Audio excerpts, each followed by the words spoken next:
السلام عليكم.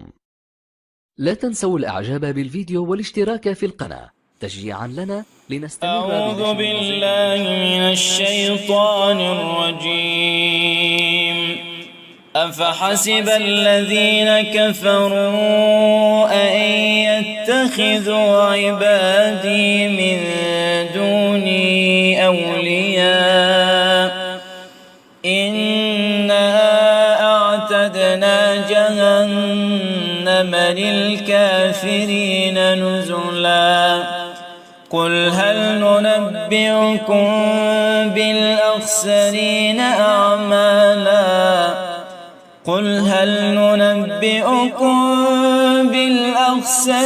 أعمالا الذين ضل سعيهم في الحياة الدنيا وهم يحسبون أنهم يحسنون صنعا.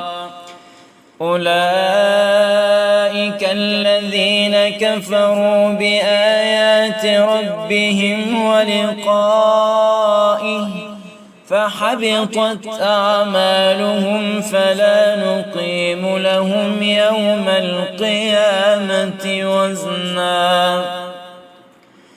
ذلك جزاؤهم جهنم بما كفروا واتخذوا آياتي ورسلي هزوا. إن الذين آمنوا وعملوا الصالحات كانت لهم جنات الفردوس نزلا خالدين فيها لا يبغون عنها حولا. قل لو كان البحر مدادا لكلمات ربي لنفد البحر قبل أن تنفد كلمات ربي ولو جئنا بمثله مددا.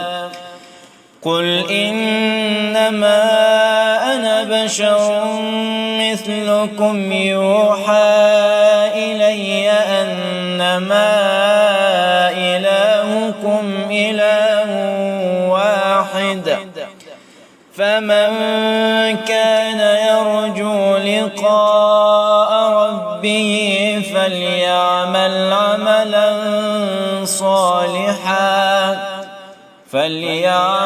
عملا صالحا ولا يشرك بعبادة ربه أحدا.